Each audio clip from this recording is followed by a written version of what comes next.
मेरा नाम प्रकाश यस है। मैं रेवण सिद्धेश्वर हाई स्कूल में काम कर रहा हूँ। आज 10वीं कक्षा के विद्यार्थियों को स्वागत करता हूँ। बच्चों, आज 10वीं कक्षा के एक कविता को आरंभ करता हूँ। कविता का नाम है अभिनव मनुष्य। कविता का नाम है अभिनव मनुष्य। बच्चों, इस अभिनय का अर्थ क्या है? अभिनय का अर्थ है नया, और मनुष्य न्यू मैन, नया मानव। यह विचार को बताया गया है। बच्चों, अभिनव मनुष्य कविता आरंभ करने से पहले इस कविता के विशिष्ट उद्देश्य के बारे में हम पहले चर्चा करेंगे। विशिष्ट उद्देश्य के बारे में हम चर्चा करेंगे। पहला विशिष्ट उद्देश्य है या अधिगम बिंदु है, छात्र या विद्यार्थी स्नेह, मानवीयता, भाईचार आदि का महत्व समझ सकते हैं। पहला विशिष्ट उद्देश्य है बच्चों, छात्र स्नेह, मानवीयता, भाईचारा आदि का महत्व समझ सकते हैं।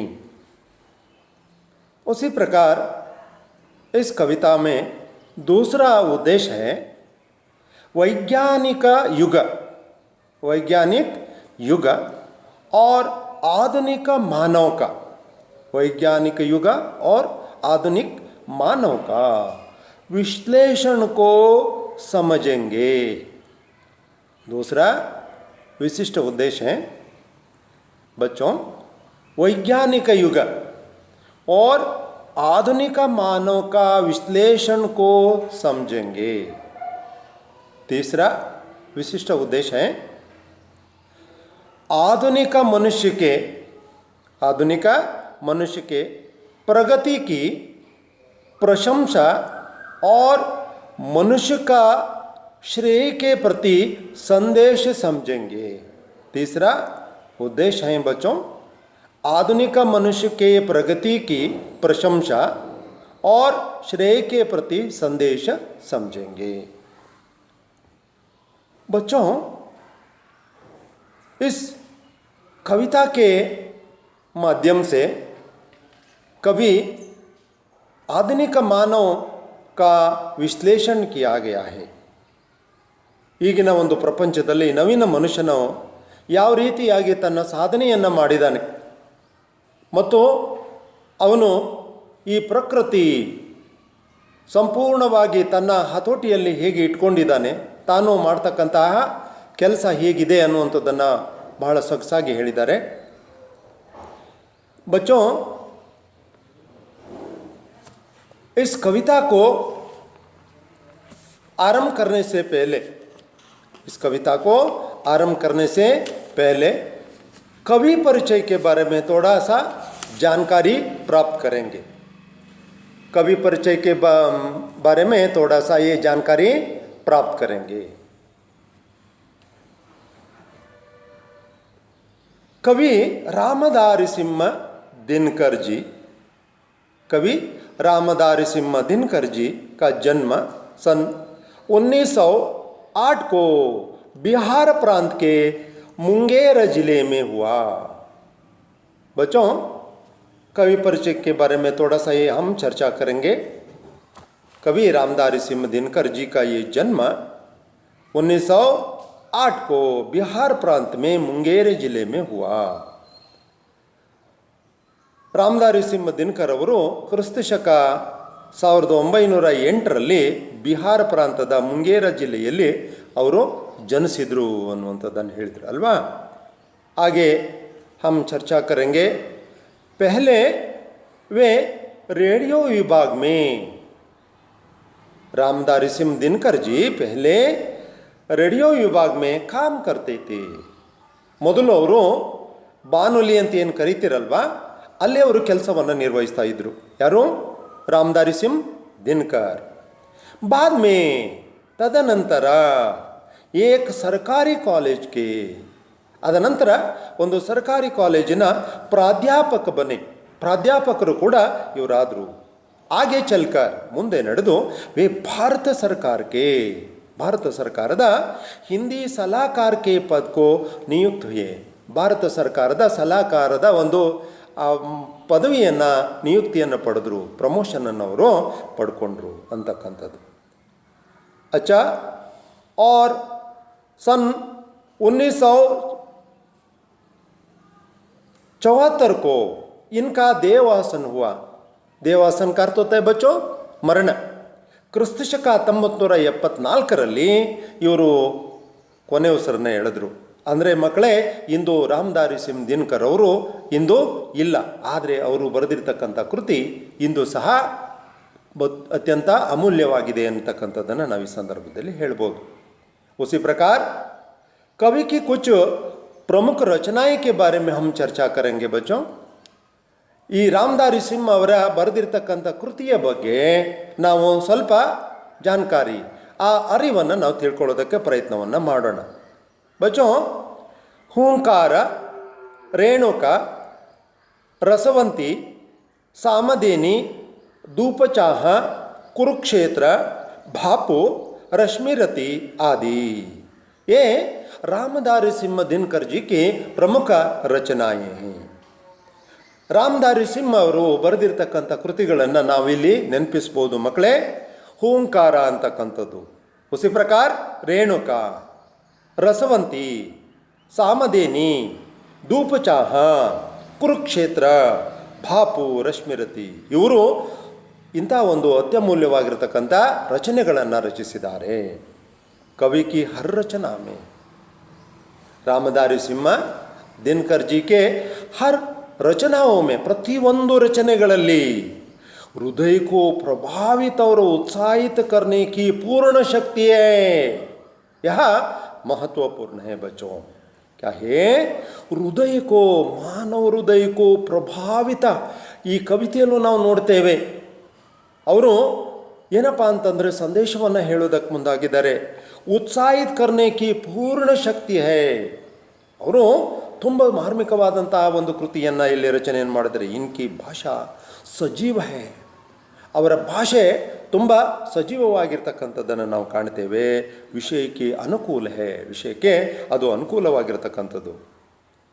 ಅಭಿನವ ಮನುಷ್ಯ ಅಂದರೆ ನಾವೀಗ ಪ್ರಸ್ತುತಪಡಿಸ್ತಕ್ಕಂಥ ಏನು ಕವಿತೆ ಇದೆಯಲ್ಲ ಮಕ್ಕಳೇ, ಈ ಪದ್ಯ ಭಾಗವನ್ನು ಕುರುಕ್ಷೇತ್ರ ಅಂತಕ್ಕಂಥದ್ದ ಷಷ್ಠ ಸರ್ಗಸೆ, 6ನೇ ಸರ್ಗದಿಂದ ಇದನ್ನು ತೆಗೆದುಕೊಳ್ಳಲಾಗಿದೆ. ಇದನ್ನು 6ನೇ ಸರ್ಗದಿಂದ ಇದನ್ನು ತೆಗೆದುಕೊಳ್ಳಲಾಗಿದೆ. अच्छा बच्चों, यहाँ रामधारी सिंह दिनकर जी के थोड़ा सा ये परिचय है. अच्छा बच्चों, आज इस कविता के बारे में थोड़ा सा ये जानकारी प्राप्त करेंगे. शुरू करेंगे. मैं कविता को पढ़ता हूँ, आप ध्यान से देखिए. आज की दुनिया विचित्र नवीन, आज की दुनिया विचित्र नवीन, प्रकृति पर सर्वत्र है विजयी पुरुषासीन. कितना सुंदर है, कितना खूब सुंदरता है कविता बच्चों. है बंदे नर के खरों में वारी विद्युत भाप, हुक्मर चढ़ता उतरता है पवन का ताप. है नहीं बाकी कहीं व्यवधान, लांग सकता नर सरित गिरी सिंधु एक समान.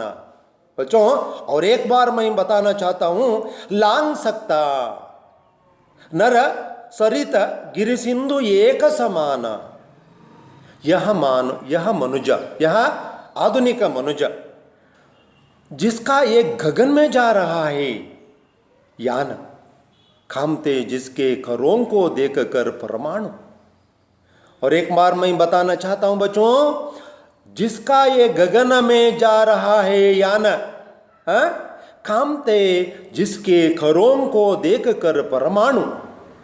यह मनुज जो सृष्टि का श्रृंगार, यह मनुज जो सृष्टि का श्रृंगार, ज्ञान का, विज्ञान का, आलोक का आधार, ज्ञान का, विज्ञान का, आलोक का आधार, व्योम से पाताल तक यह सब कुछ इसे हैं ध्येय, पर न यह परिचित मनुज का, यह न उसका श्रेय, श्रेय उसका बुद्धि पर चैतन्य उर की जीता, श्रेय मानव की असीमित, मानवों से प्रीत, एक नर से दूसरे के बीच का व्यवधान तोड़ दे जो, बस वही ज्ञानी, वही विज्ञान और मानव वही। बच्चों, अंतिम पंक्ति देखिए कितना सुंदर है, कितना संदेश को बताने के लिए तो ईश्वर से बताया है। श्रेय उसका बुद्धि पर चैतन्य उर की जीता, श्रेय मानव की असीमित मानवों से प्रीत, एक नर से दूसरे नर के बीच का ये व्यवधान तोड़ दे जो, बस वही ज्ञानी, वही विज्ञान विद्वान और मानव भी वही। बच्चों, इस कविता के सारांश के बारे में हम चर्चा करेंगे। कितना सुंदर कविता है। इस कविता के माध्यम से कवि एक नया संदेश को भेजने के लिए चाहता है। और पहला पंक्ति देखिए बच्चों, आज की दुनिया विचित्र नवीन।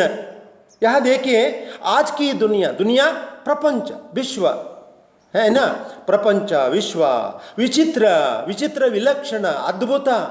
ಆಜ್ ಕಿ ದುನಿಯಾ, ಇಂದಿನ ಒಂದು ಪ್ರಪಂಚ ಹೇಗಿದೆ ಅಂತಂದರೆ ವಿಚಿತ್ರವಾಗಿದೆ. और ನವೀನ, ನವೀನ ನಯ, ನ್ಯೂ. ಇಂದು ಒಂದು ಪ್ರಪಂಚ ಅಂತಕ್ಕಂಥದ್ದು ವಿಚಿತ್ರವಾಗಿದೆ, ವಿಲಕ್ಷಣವಾಗಿದೆ, ನವೀನವಾಗಿದೆ, ಹೊಸತನವನ್ನು ನಾವು ಕಾಣ್ತಾ ಇದೆ. और आगे कहता है कवि, प्रकृति पर सर्वत्र है विजयी पुरुष आसीन. प्रकृति, प्रकृति निसर्ग, प्रकृति निसर्ग पर सर्वत्र सब ಎಲ್ಲ ಆ ಪ್ರಕೃತಿಯ ಎಲ್ಲದರ ಮೇಲೆ ಸರ್ವತ್ರ ವಿಜಯೀ ಪುರುಷಾಸೀನ. ಆ ಕವಿ ಏನು ಮಾಡಿದಾನೆ ಕೇಳಿದರೆ ಹೇಳ್ತಾ ಇದ್ದಾನೆ, ಇಂದಿನ ಒಂದು ಪ್ರಕೃತಿಯಲ್ಲಿ ಮಾನವನು ಏನು ಮಾಡಿದ್ದಾನೆ ಕೇಳಿದ್ರೆ ಕೂತಿದ್ದಾನೆ. ಪ್ರಕೃತಿಯಲ್ಲಿ ಏನು ಮಾಡಿದ್ದಾನೆ ಕೇಳಿದ್ರೆ ಅವನು ಸಂಪೂರ್ಣವಾಗಿ ಆಸೀನನಾಗಿದ್ದಾನೆ. ಪ್ರಕೃತಿಯಲ್ಲಿ ತನ್ನ ಪ್ರಯತ್ನವನ್ನು ಮುಂದುವರಿಸ್ತಾ ಇದ್ದಾನೆ ಅನ್ನುವಂಥದ್ದನ್ನು ಕವಿ ಹೇಳ್ತಿದ್ದಾನೆ. और अगला पंक्ति के बारे में चर्चा करेंगे बच्चों. है बंद के नर के करों में वारी विद्युत बाप, हुक्म पर चढ़ता उतरता है पवन का ताप. है नहीं बाकी कहीं व्यवधान, लांग सकता है नर सरित गिरी सिंधु एक समाना. बच्चों, यह कविता के बारे में हम चर्चा करेंगे. यह कविता कितना ये सुंदर है. इस कविता के माध्यम से कवि कहना चाहता है, कवि और कहता है प्रकृति पर, प्रकृति निसर्ग, निसर्ग पर सर्वत्र है विजयी पुरुष आसीನ.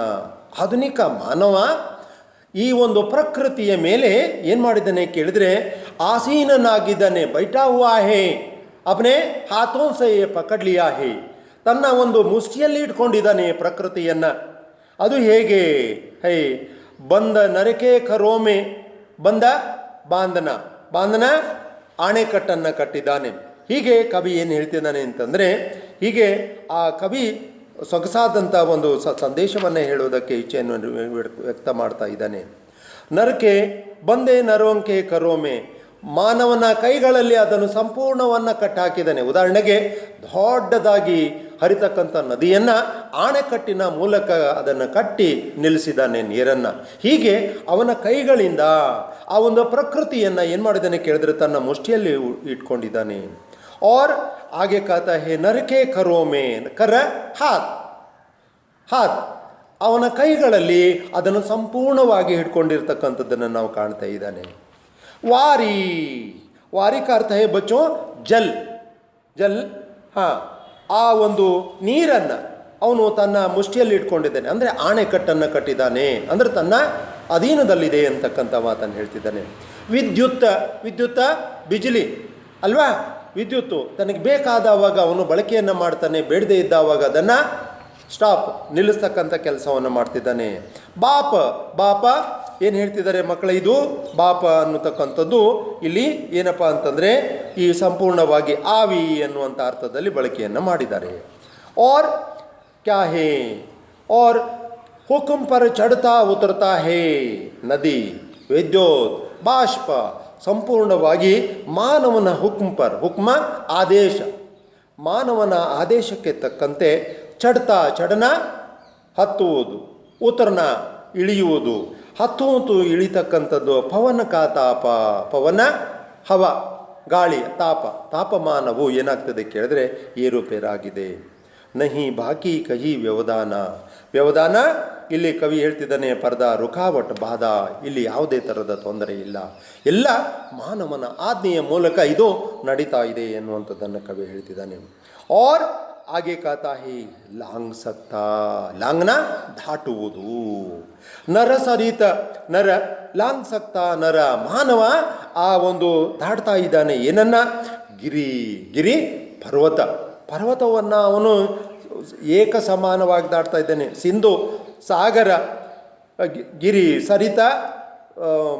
ಸರಿತ ಸಮುದ್ರ, ನದಿ, ಗಿರಿ ಪಹಾಡ್, ಸಿಂಧು ಸಾಗರ ಏಕ ಸಮಾನ.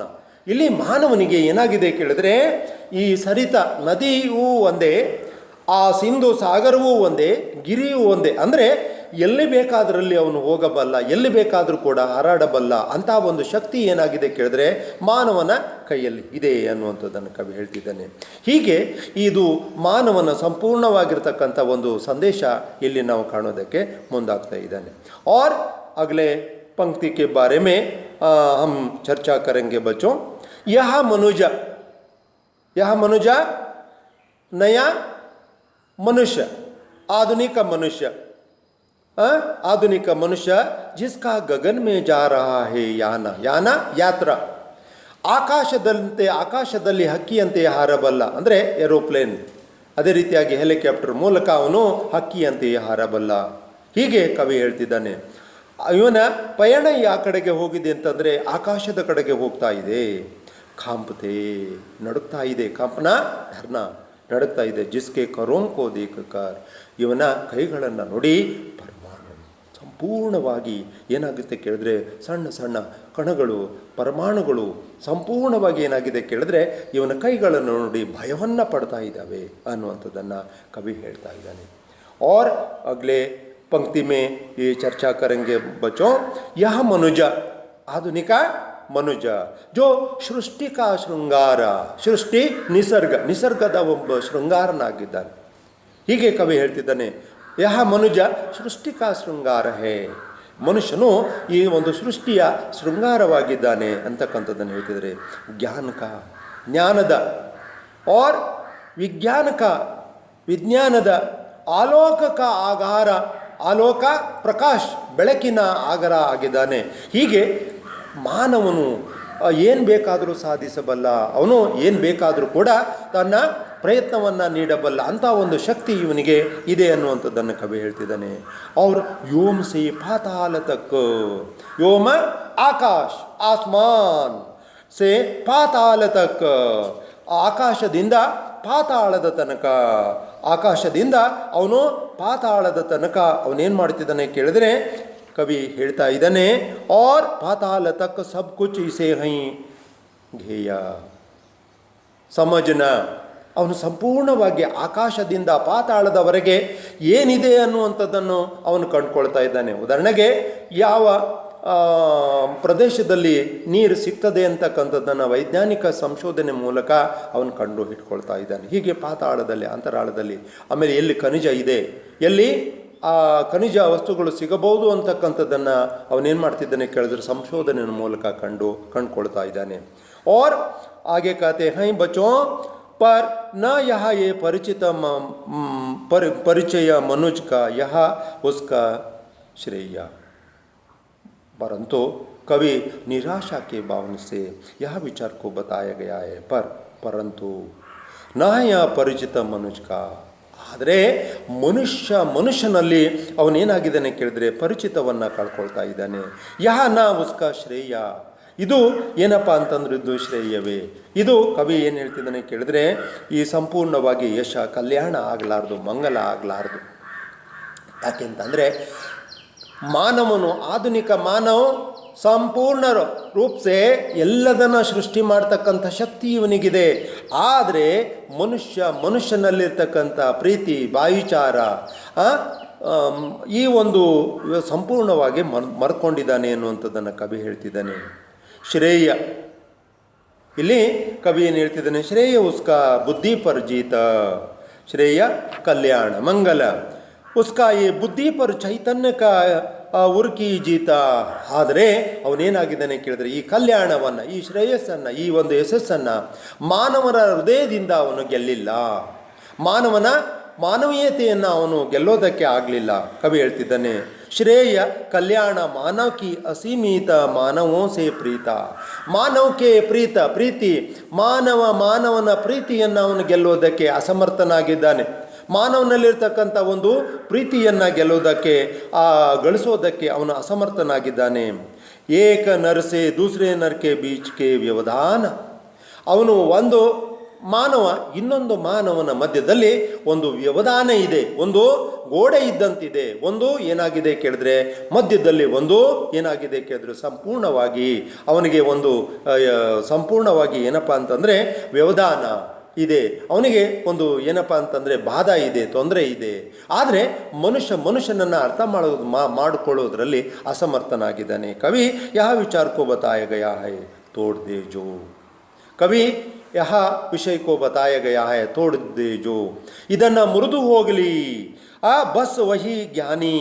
ಆದರೆ ಅವನು ಜ್ಞಾನಿ ಆಗಬೇಕು ಅಂತಂದರೆ ಅವನು ಕಲ್ತಿರ್ತಕ್ಕಂಥ ಸಂಪತ್ತು ಸಂಪೂರ್ಣವಾಗಿ ಅಥವಾ ಅವನು ತಿಳ್ಕೊಂಡಿರ್ತಕ್ಕಂಥದ್ದು ಸರಿಯಾಗಿ ಸದ್ಬಳಕೆ ಆಗಬೇಕು ಅಂತ ಆದರೆ, ಸಂಪೂರ್ಣವಾಗಿ ಅವನು ಅದನ್ನು ತಿಳ್ಕೊಬೇಕು ಅಂತ ಆದರೆ, ಅವನು ಸಂಪೂರ್ಣವಾಗಿ ಅದಕ್ಕೆ ಸಾರ್ಥಕತೆ ಆಗಬೇಕು ಅಂತಂದರೆ ವಹಿ ಜ್ಞಾನಿ, ವಹಿ ವಿಜ್ಞಾನ, ಅವರು ಮಾನವ ವಹಿ.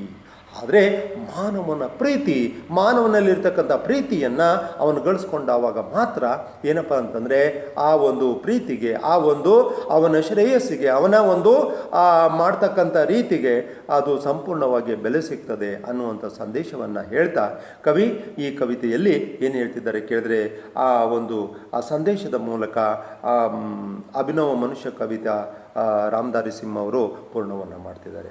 बच्चों यहाँ कविता के माध्यम से कवि आधुनिक मानव और वैज्ञानिक युग का विश्लेषण किया गया है. और बच्चों मैं एक बार कहने के लिए चाहता हूँ, कवि रामधारी सिंह दिनकर जी इस कविता के कवियों में एक साहित्य में महान कवि मानते हैं. यह कविता में कवि क्या वैज्ञानिक युग और आधुनिक मानव का विश्लेषण किया है. वैज्ञानिक युग और मानव का विश्लेषण किया है. और क्या क्या है कवि दिनकर जी इस कविता के द्वारा अभिनव मनुष्य के कविता के द्वारा यह संदेश देना चाहते हैं. ಈ ಒಂದು ಸಂದೇಶವನ್ನು ಕೊಡೋದಕ್ಕೆ ಅವರು ಇಚ್ಛಿಸ್ತಾ ಇದ್ದಾರೆ. ಆಜ್ ಕೆ ಮಾನವನೇ ಟುಡೇ, ಇಂದಿನ ಇಂದಿನ ಮನುಷ್ಯನು ಪ್ರಕೃತಿ ನಿಸರ್ಗದ ಹರ ತತ್ವ ಪರ್, ಎಲ್ಲ ತತ್ವಗಳಲ್ಲಿ ಎಲ್ಲ ಆ ಒಂದು ಹಂತದಲ್ಲಿ ವಿಜಯ ಪ್ರಾಪ್ತ ಕರ್ಲಿ ಹೈ, ಸಂಪೂರ್ಣವಾಗಿ ವಿಜಯವನ್ನು ಅವನು ಗಳಿಸ್ಕೊಂಡಿದ್ದಾನೆ. ಪ್ರಕೃತಿಯಲ್ಲಿ ನಿಹಿತ ಭಾರಿ, ಅಲ್ಲಿ ಬಾದಲ್ ಅಂತಕ್ಕಂಥದ್ದಾಗಿರ್ಬೋದು, ಆ ಒಂದು ವಿದ್ಯುತ್ ಅಂತಕ್ಕಂಥದ್ದಾಗಿರ್ಬೋದು, ಬಾಪ ಮನುಷ್ಯಕಿ ಆಜ್ಞಾ ಸುನ್ತೆ ಹೇ, ಇವೆಲ್ಲವೂ ಸಹ ಮನುಷ್ಯನ ಆಜ್ಞೆಗಳನ್ನು, ಮನುಷ್ಯನ ಸಂಪೂರ್ಣವಾದಂಥ ರೀತಿಯನ್ನು ನಾವು ಏನು ಮಾಡ್ತೇವೆ ಕೇಳ್ಕೊಳ್ತೇವೆ. ಮನುಷ್ಯ ಮೇ ಇತನಾ ಯೇ ತಾಕತ್ ಹೈ, ಆಧುನಿಕ ಮನುಷ್ಯ ಮೇ ಇತನಾ ಈ ತಾಕತ್ ಹೈ, ಎಷ್ಟೊಂದು ಅವನಲ್ಲಿ ಶಕ್ತಿ ಇದೆ ಅಂತ ಆದರೆ, ಎಷ್ಟೊಂದು ಅವನಲ್ಲಿ ಒಂದು ಬಲ ಇದೆ ಅಂತ ಆದರೆ, ವಹ ನದಿ, ಆ ನದಿ ಅಂತಕ್ಕಂಥದ್ದು और पर्वत पहाड़ ಅಂತಕ್ಕಂಥದ್ದು ಸಾಗರ ಲಾಂಗ್ ಸಕ್ತಾ ಹೇ ಏಕೀ ಸಮಾನ ಹೇ ತೀನೋ ಏಕೀ ಸಮಾನ ಹೇ ಅದು ಮೂರು ಅವನಿಗೆ ಒಂದೇ ಸಮಾನ ಆಗಿರ್ತಕ್ಕಂಥದ್ದು आसमान में विचरण कर सकता है आसमान में गगन जा रहा है आकाशದಲ್ಲಿ ಅವನು ಪ್ರಯಾಣವನ್ನು ಮಾಡ್ತಾ ಇದ್ದಾನೆ लेकिन यहाँ विडंबना है जिसमें स्वयं को नहीं ಆದರೆ ಇಂಥ ಮಾನವನು ಸ್ವತಃ ತನ್ನನ್ನು ಅರ್ಕೊಂಡಿಲ್ಲ ಮನುಷ್ಯತ್ವವನ್ನು ಅರ್ಕೊಳ್ಳೋದಕ್ಕೆ ಅವನು ಆಗಲಿಲ್ಲ ಪಹಚಾನ ಹೇ ನಾ ಉಸ್ಕೆ ರಿಸ್ತೋಂಕೋ ಆದರೆ ಅವನು ಸಂಬಂಧವನ್ನು ತಿಳ್ಕೊಳ್ಳೋದಕ್ಕೆ ಅಸಮರ್ಥನಾಗಿದ್ದಾನೆ ಭಾಯಿಚಾರೋಂಕೋ ನ ಸಮಜೆ ಅವನು ಆ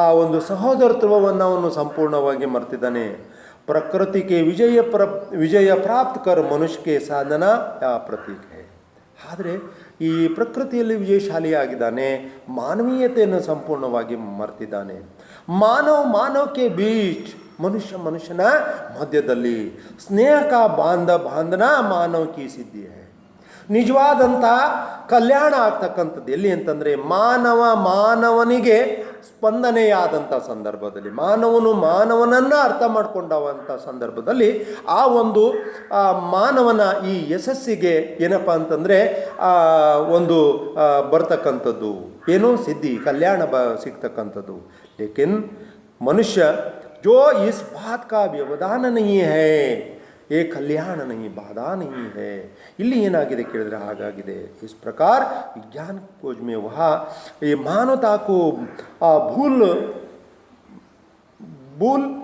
भया है ಅವನು ಸಂಪೂರ್ಣವಾಗಿ ಏನಾಗಿದ್ದಾನೆ ಕೇಳಿದ್ರೆ ಎಲ್ಲದನ್ನು ಮರೆತುಬಿಟ್ಟಿದ್ದಾನೆ मनुष्य को भाईचार को संपूर्ण ये भूल गया है मानव को चाहिए दूसरों का प्रेम रिश्ता जोड़कर आपस में दूरी की मिठाई इल्ली आपस में प्रेम की भावनाओं को तो अपनाना चाहिए जो व्यक्ति इस मानवता के सूत्र को अपनाता है वही वास्तविक मानव कहलाने का अधिकारी है यारो मनुष्यनನ್ನ ಅರ್ಥವನ್ನ ಮಾಡ್ಕೊಳ್ತಾರೋ ಯಾರು ಮನುಷ್ಯನ ಮನಸ್ಸನ್ನು ಮನುಷ್ಯನ ಒಂದು ಸಂಪೂರ್ಣವಾಗಿ ತಿಳ್ಕೊಳ್ಳೋದಕ್ಕೆ ಪ್ರಯತ್ನವನ್ನು ಮಾಡ್ತಾರೋ ಭಾಯಿಚಾರ ಸಂಬಂಧವನ್ನು ಅದೇ ನಿಜವಾದಂತಹ ರಿಶ್ತಾ ಅದೇ ನಿಜವಾದಂತಹ ಒಂದು ಪ್ರೀತಿ ಅಂತಕ್ಕಂಥದ್ದನ್ನು ಕವಿ ಹೇಳೋದಕ್ಕೆ ಇಚ್ಛೆ ಮಾಡ್ತಿದ್ದಾನೆ अच्छा बच्चों आज इस अभिनव कविता के संबंधित विचार के बारे में हम चर्चा किए गए हैं बच्चों और इस कविता में और एक वाक्य की संबंधित प्रश्न है और प्रश्न के बारे में हम थोड़ा सा ये जानकारी प्राप्त करेंगे हाँ और पहला प्रश्न है बच्चों पहला प्रश्न के बारे में हम चर्चा करेंगे अभिनव आज की दुनिया कैसी है बताओ आज की दुनिया कैसी है आज की दुनिया विचित्र और नवीन है सही है आज की दुनिया विचित्रवाಗಿದೆ विलक्षणवाಗಿದೆ और नवीन है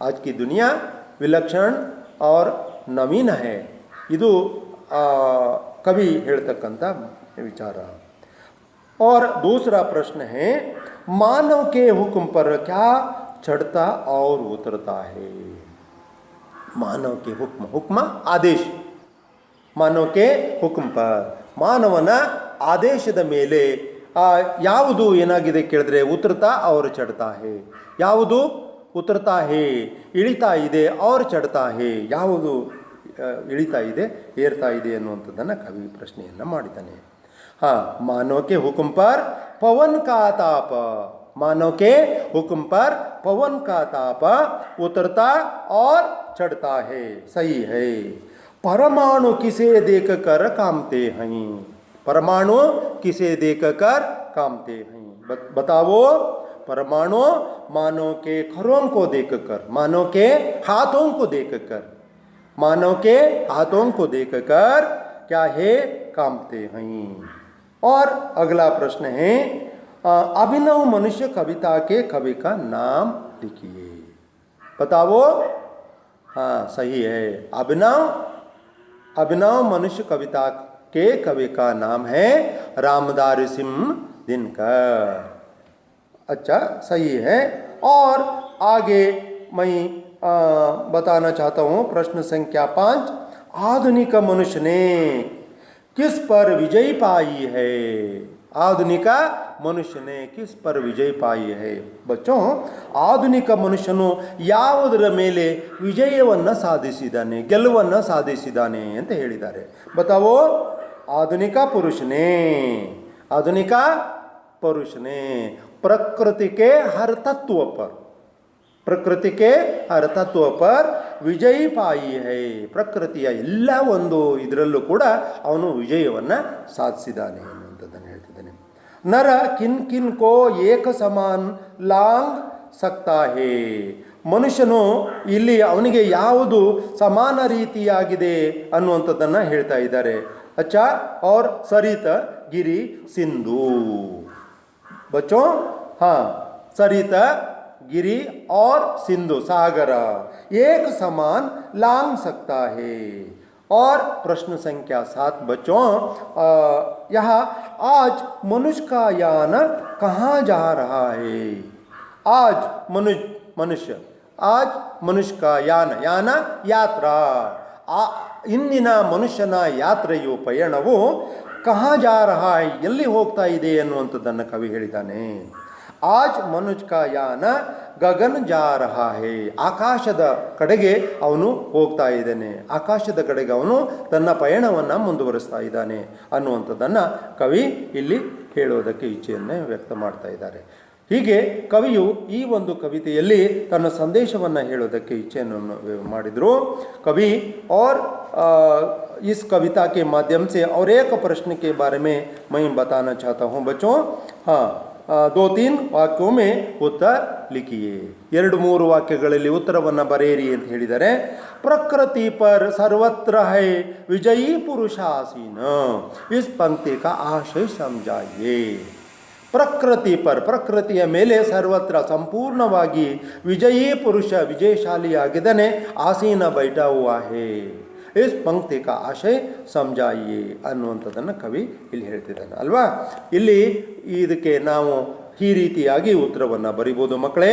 ಕವಿ कहते हैं, रामधारी सिंह दिनकर जी ने कहते हैं, आज मनुष्य ने, आधुनिक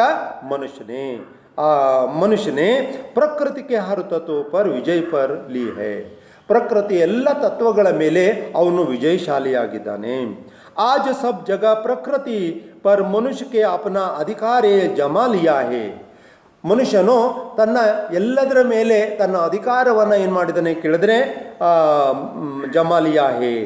और चाहे वह जल, ಉದಾಹರಣೆಗೆ ನೀರಿನನ್ನು, और बिजली ವಿದ್ಯುತ್ತನ್ನು, और भाप या पवन क्यों न हो, ಇವೆಲ್ಲವುಗಳಲ್ಲೂ ಕೂಡ ಅವನು ವಿಜಯಶಾಲಿಯಾಗಿದ್ದಾನೆ ಅನ್ನುವಂಥದ್ದನ್ನು ಕವಿ ಹೇಳೋದಕ್ಕೆ ಇಚ್ಛೆಯನ್ನು ವ್ಯಕ್ತ ಮಾಡ್ತಿದ್ದಾರೆ.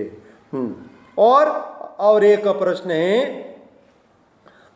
दिनकर जी के अनुसार मानव का सही परिचय क्या है. ಮಾನವನ ಸಹಿ ಪರಿಚಯವನ್ನು ಕವಿ ಇಲ್ಲಿ ಏನನ್ನು ಹೇಳಿದ್ದಾರೆ ಅನ್ನುವಂಥದ್ದನ್ನು ಕವಿ ಹೇಳ್ತಿದ್ದಾರೆ. ದಿನಕರ್ ಜಿ ಕೆ, ರಾಮಧಾರಿ ಸಿಂಹ ದಿನಕರ್ ಜಿ ಕೆ ಅನುಸಾರ, ರಾಮಧಾರಿ ಸಿಂಹ ದಿನಕರ್ ಅವರ ಪ್ರಕಾರ ಮಾನವ ಕ ಸಹಿ ಪರಿಚಯ ಕ್ಯಾ ಹೇ, ಮಾನವನ ಸರಿಯಾದಂಥ ಪರಿಚಯವನ್ನು ಇಲ್ಲಿ ಕೊಡಿ ಅಂತ ಹೇಳಿದ್ದಾರೆ.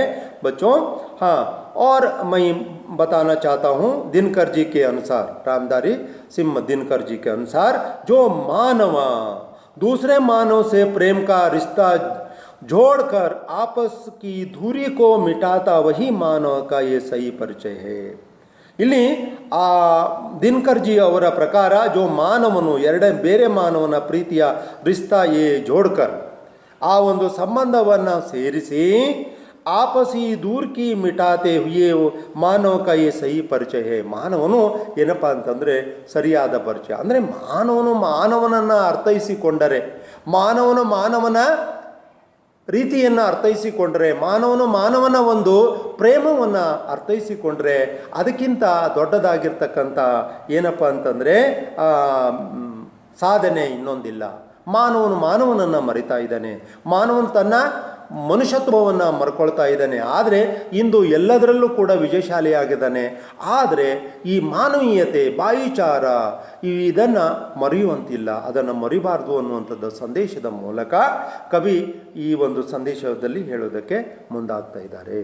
अच्छा बच्चों, आज हम अभिनव मनुष्य कविता के बारे में अब तक चर्चा किए गए हैं और इस कविता के माध्यम से कवि क्या कहना चाहते हैं और आधुनिक मानव और वैज्ञानिक युग का विश्लेषण करते हुए अंत में तो इस तरह से कवि कहते हैं मनुष्य मनुष्य के बीच में वो प्रेम और भाईचार का संबंध को ये टूट गया है, तो इस तरह से यह रिश्ता कोई जोड़ना ही चाहिए, यह संदेश के रूप में बताया गया है।